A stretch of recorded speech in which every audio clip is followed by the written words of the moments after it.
बुद्धं शरणं गच्छामि। बौद्ध धर्म में सम्यक ज्ञान किसे कहा गया है?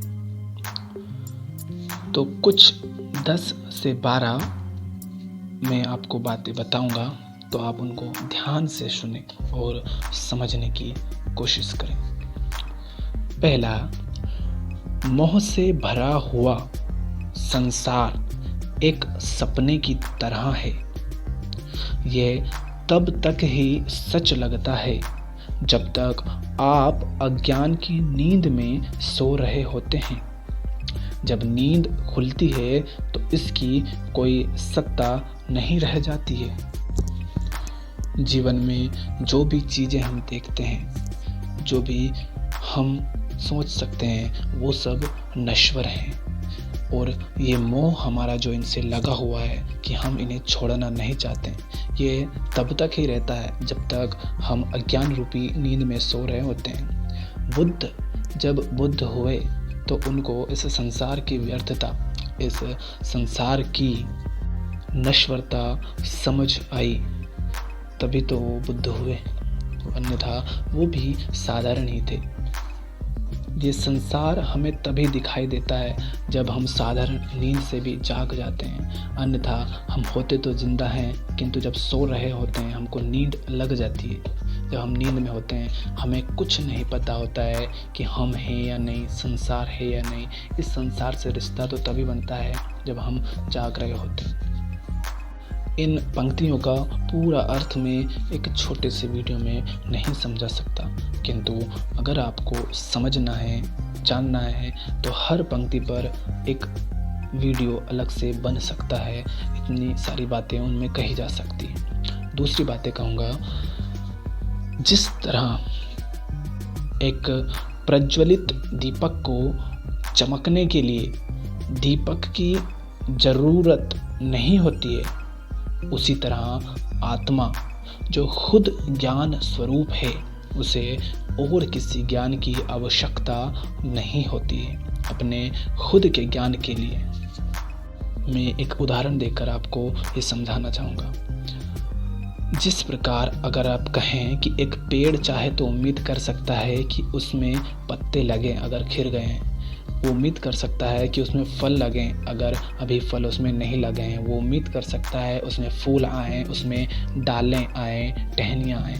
किंतु अगर वही पेड़ कहे कि काश मुझ में जड़ें भी आ जाएं, तो आप ये बताइए, अगर उस पेड़ में जड़ें नहीं होती तो पेड़ कभी का धराशायी हो चुका होता। अब वो पेड़ अगर जड़ की उम्मीद करे कि उसमें जड़ आए, तो ये तो व्यर्थ होगा, मूर्खता होगी, क्योंकि जो चीज़ उसके पास है वो उसी चीज़ को कैसे मांग सकता है, उसी की उम्मीद कैसे कर सकता है?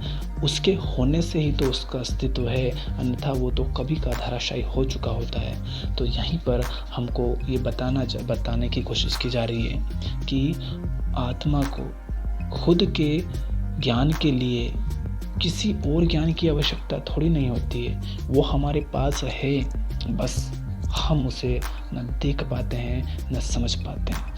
किंतु जो समझ जाता है, जो जान जाता है, वो तो बुद्ध हो जाता है। तीसरी बात कही गई है, तीर्थ करने के लिए कहीं जाने की ज़रूरत नहीं है। सबसे अच्छा और बड़ा तीर्थ आपका अपना मन है, जिसे विशेष रूप से शुद्ध किया गया हो। अगर आपका मन शुद्ध हो, आपके मन में शुद्ध विचार हो, तो आपके मन से बड़ा तीर्थ कोई और हो नहीं सकता। अन्यथा जिसका मन शुद्ध नहीं है, वो भी अच्छी जगह पर, अच्छे स्थलों पर भी कोई ना कोई बुराई ही ढूंढेगा, अच्छाई वो नहीं देखना चाहेगा। उसको बुराई ही देखने को मिल सकती है और वो उन्हें ही ढूंढेगा। इसलिए सबसे अच्छा और सबसे बड़ा तीर्थ अगर कोई है तो आपका अपना मन है। अगर आपका मन शुद्ध है तो हर जगह हर चीज़ शुद्ध है। चौथी बात, जब मन में सच जानने की जिज्ञासा पैदा हो जाए तो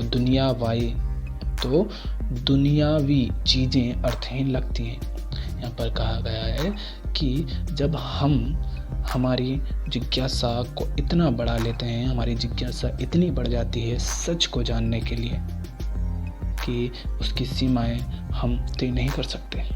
वो सच को जानने के लिए किस हद तक जा सकती है। तो दुनिया की ये जो सारी चीज़ें हैं ये हमें अर्थहीन लगने लगती हैं, व्यर्थ लगने लगती हैं। और ऐसा ही हुआ था बुद्ध के साथ, जब उन्होंने सत्य को जानने के लिए कि क्यों इंसान बूढ़ा होता है, क्यों इंसान बीमार होता है, क्यों इंसान की मृत्यु होती है, ये उन्हें जानना था। और ये जिज्ञासा इतनी तीव्र थी कि उनको दुनिया की हर चीज़ें, वो महल की सब सुख सुविधाएं व्यर्थ अर्थहीन लगने लगी और वो सब कुछ छोड़कर चल दिए।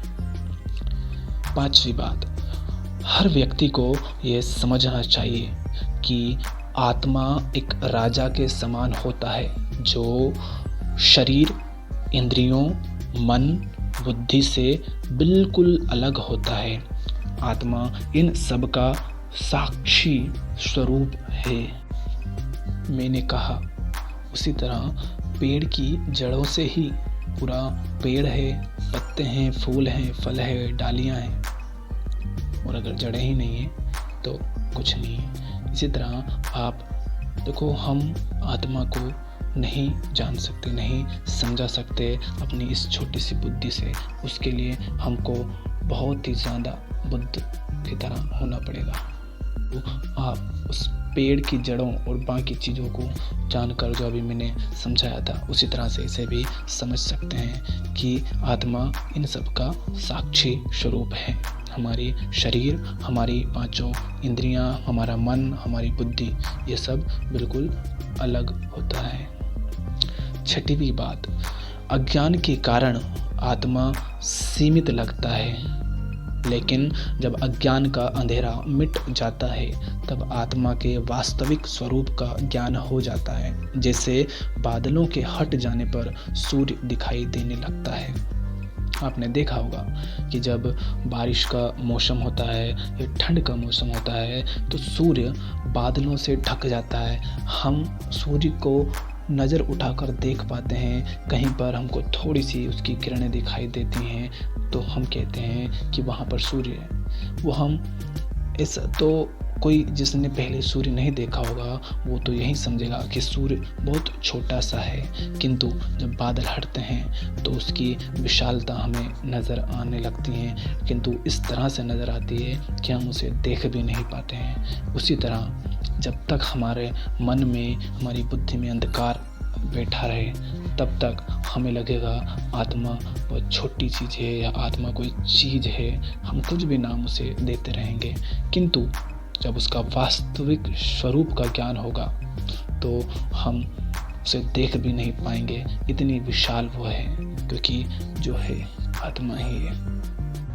अगली 6 बातें मैं आपको अगले वीडियो में बताऊंगा। अब दीपो भव।